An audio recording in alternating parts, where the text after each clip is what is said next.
ನಾನು ಭಾಳ ಕಳಕಳಿಯಿಂದ ಮನವಿ ಮಾಡ್ತೀನಿ, ರಜಾ ಕೊಡಿ.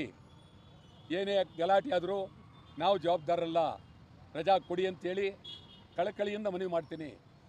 ಹೋಟ್ಲ್ನವರು ಬಂದು ಕೊಡ್ತೀವಿ ಅಂದರು, ಆಮೇಲೆ ಬಂದು ಬೇಡ ಅಂತ. ಅದೇನು ನಂಗೆ ಅರ್ಥ ಆಗಲಿಲ್ಲ.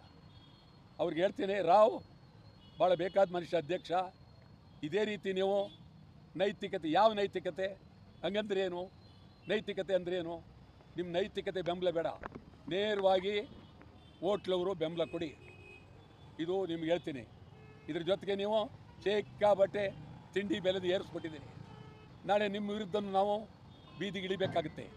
ಇದು ನಾಡಿನ ಪ್ರಶ್ನೆ. ಭಾಳ ಗಂಭೀರವಾಗಿ ನೀವು ಸಹಕಾರ ಕೊಡಬೇಕು. ಖಾಸಗಿ ಶಿಕ್ಷಣ ಸಂಸ್ಥೆಗಳು ಮಕ್ಕಳು ಬೀದಿಲಿ ಬರಬೇಕಾಗುತ್ತೆ, ಮಕ್ಕಳು ಶಾಲೆ ಬರಬೇಕಾಗುತ್ತೆ. ಎಚ್ಚರದಿಂದ ಹೇಳ್ತೀನಿ, ಎಲ್ಲರೂ ನೀವು ಸಂಪೂರ್ಣವಾಗಿ ರಜಾ ಕೊಟ್ಟು ನಾಳೆ ಬಂದ್ಗೆ ಎಲ್ಲರೂ ಸಹಕಾರ ಮಾಡಬೇಕು. ನಿಮಗೆ ಗೊತ್ತಿರ್ಬೋದು, ನಾನು ನಿನ್ನೆ ಇವತ್ತು ಬಂದದ್ದಲ್ಲ, ಸುಮಾರು 50 ಬಂದ್ ಮಾಡಿದ್ದೀವಿ ಇವತ್ತಿನವರೆಗೂ.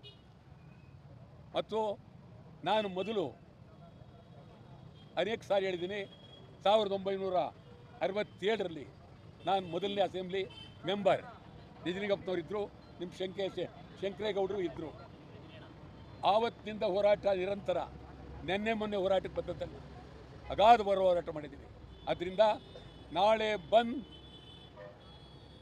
ಬೆಳಗಾವಿಯಿಂದ ಚಾಮರಾಜನಗರದವರೆಗೆ, ಮಂಗಳೂರಿಂದ ಮೈಸೂರವರೆಗೆ, ಮಹದಾಯಿ, ಕಳಸಾ ಬಂಡೂರಿ, ಬೆಳಗಾವಿ ನಗರ ಪಾಲಿಕೆಯಲ್ಲಿ ನಿರ್ಣಯ ಆಗಬೇಕು, ಮೇಕೆದಾಟು ಆಗಬೇಕು.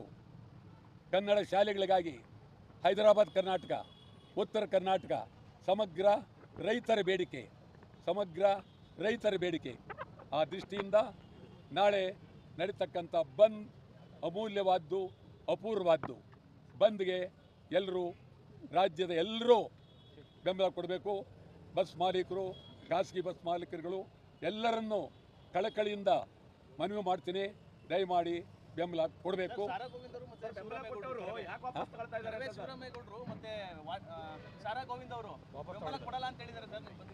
ಹೇಳಿದ್ರ ಯಾವಾಗ?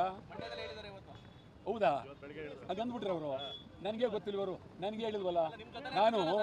ನಾನು ಕನ್ನಡ ಒಕ್ಕೂಟದ ಅಧ್ಯಕ್ಷ, ಇವರು ನಮ್ಮ ಒಕ್ಕೂಟದ ಪ್ರಮುಖವಾದಂಥ ಸದಸ್ಯರು. ನಾನು ಅವತ್ತು 29ನೇ ತಾರೀಕು 31ನೇ ತಾರೀಕು ಬೆಂಗಳೂರಿನ ವುಡ್ಲ್ಯಾಂಡ್ಸ್ ಹೋಟೆಲ್ನಲ್ಲಿ ಸಭೆ ಕರೆದು, ಇವರೆಲ್ಲರೂ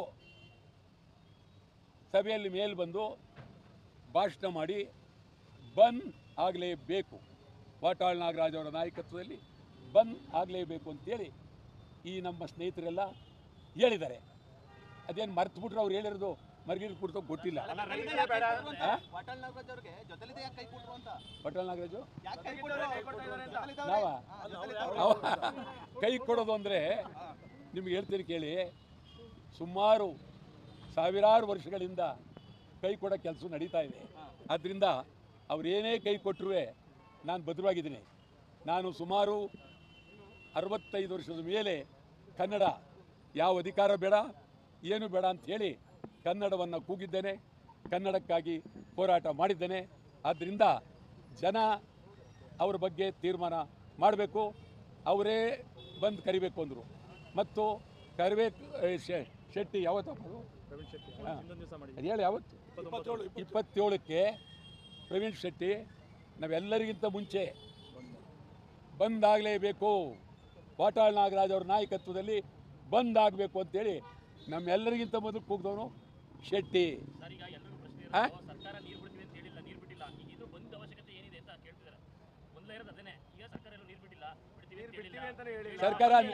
ಸರ್ಕಾರ ನೀರು ಬಿಟ್ಟಿಲ್ಲ.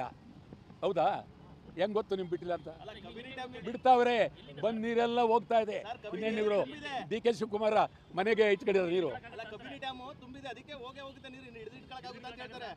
ನೋಡ್ರಿ.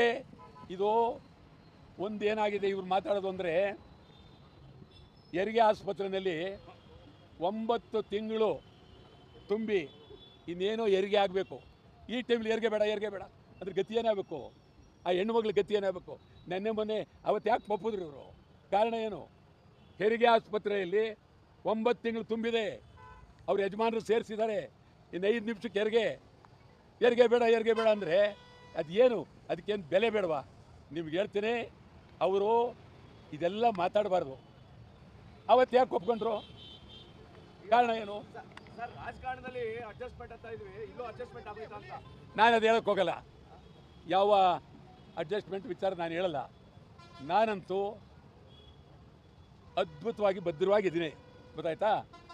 ಅವರು ಯಾಕೆ ಆ ಥರ ಆದ್ರೂ ಗೊತ್ತಿಲ್ಲ, ಅವ್ರು ಅರ್ಥ ಮಾಡ್ಕೋಬೇಕಾಗಿತ್ತು. ಅರೆ, ಇಂಥ ಸಂದರ್ಭದಲ್ಲಿ ಭಾಳ ಇತಿಹಾಸದಲ್ಲಿ ಅಕ್ಕಪಕ್ಕದವರೇ ಕೈ ಕೊಟ್ಟಿರೋದು ಇತಿಹಾಸದಲ್ಲಿ. ಅದರಿಂದ ನಾವು ಇವ್ರನ್ನ ಕೈ ಕೊಟ್ಟರು ಅಂತ ಹೇಳಲ್ಲ, ಅವರಿಗೆ ಅವರೇ ಕೈ ಕೊಟ್ಕೊಂಡವ್ರೆ. ಇವತ್ತು ನಮ್ಮ ಜೊತೆಲಿ ಇದ್ದಿದ್ರೆ ಅವ್ರಿಗೂ ಗೌರವ ಬರ್ತಿತ್ತು, ಶಕ್ತಿ ಬರ್ತಿತ್ತು.